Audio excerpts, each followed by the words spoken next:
Hi, I'm Anthony. Hi, I'm Bruce from Legacy Coins and Capital. And today we're going to talk about what we get calls in all the time for. Type coins. Yeah. My favorite.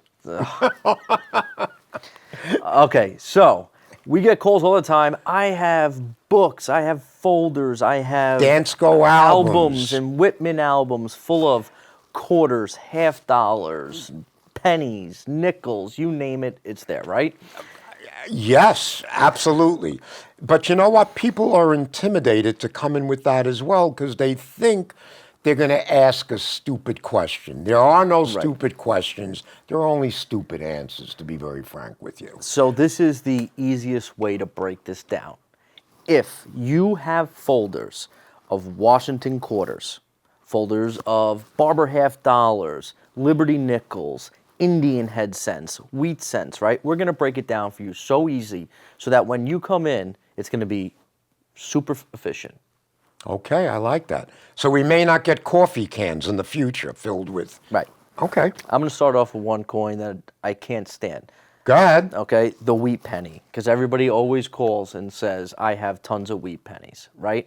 So, out of every denomination of coins in U.S. history, right, there are maybe about, I don't know, a handful to two handfuls of coins in each series, in each denomination that are really worth it, right?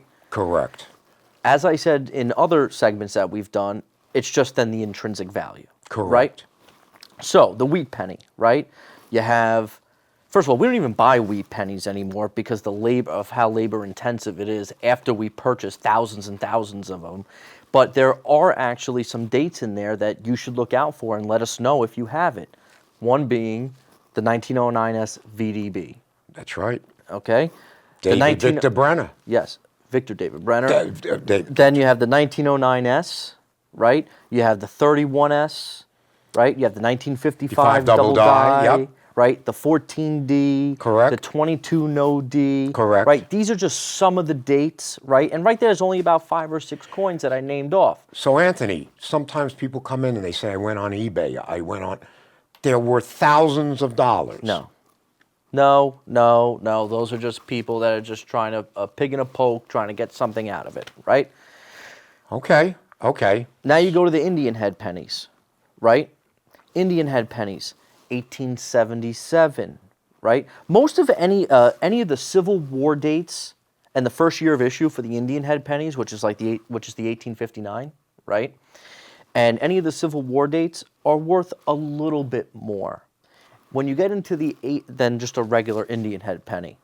And then when you go into the 1870s, that's when they start getting quite a bit more expensive. And when you come into our shop, we would actually sit with you and go through all of these dates, right? And so you know that which is an expensive coin and which is not. Correct. Right? So then you go into then Buffalo nickels, right? People say, I got everybody loves Jefferson, Buffalo nickels, Shield nickels. As a kid, everybody loved Liberty Buffalo nickels, V nickels, right? Buffalo nickels.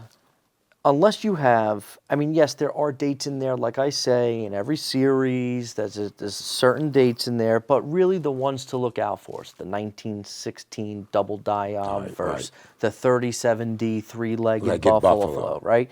The 1913, the 13S, the 13 Type 1, Type 2. Those are like the really desirable pieces. Everything else... Spending money. No, it's not spending. No, it's not spending money. It's worth more than the face value. Oh, okay. But not significantly. Okay? So they're not worth $100 each, as they say on the internet. No, unless it's the better dates. Then no. Gotcha. Okay. Okay. Then you go into, let's see here, another one, the Liberty V nickels, right? Liberty V nickels. You have the 1884, the 1885, the 86, the 1912S, right? Those are the better dates.